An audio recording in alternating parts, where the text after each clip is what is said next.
Justin Trudeau is insane because he acts like insane things are actually sane. For example, as a consequence of the radicalized domination of green energy in Europe, they're descending into a dark and cold crisis. All of the politicians' tremendous propaganda and political promises that green energy is effective, desirable, and predictable have been swept away like chaff as the reality of a winter without oil and gas terrorizes the Eastern Union.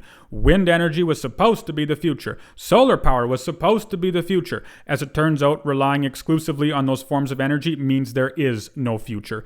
Any rational man in the West would observe this and take it as a solemn warning. Don't stop drilling for or producing oil and gas.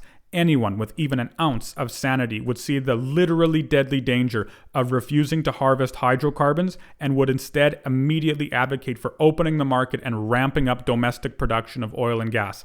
It's evident that oil and gas is a good thing because, at least it should be, self-evident that freezing to death is a bad thing. However, knowing all of this, Trudeau yet advances his green energy agenda with more fervency and vigor than he did before. He taxes oil and gas, caps carbon emissions, hammers industry, and acts like civilized advocates of oil are uncivilized villains.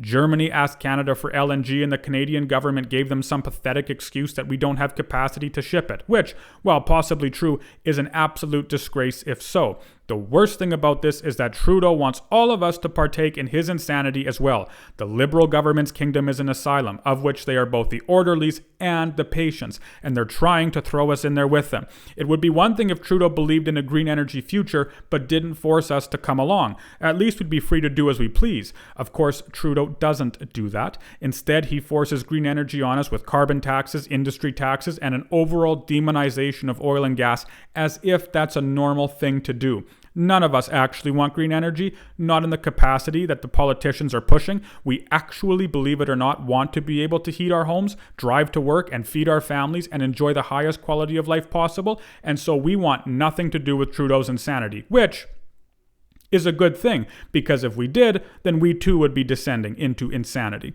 But it's not like you can argue with Trudeau. He evades every question and dodges every discussion. You can't argue with him primarily because he himself is insane. You can argue with a sane man and maybe even change his mind because he is a sane man who hopes to become more rational. But you can't argue with an insane man because in his mind, he already is perfectly rational. It's no use listening to debate in the House of Commons because they're not debates. They're a total waste of time because politicians like Trudeau answer every question by not answering any of them at all.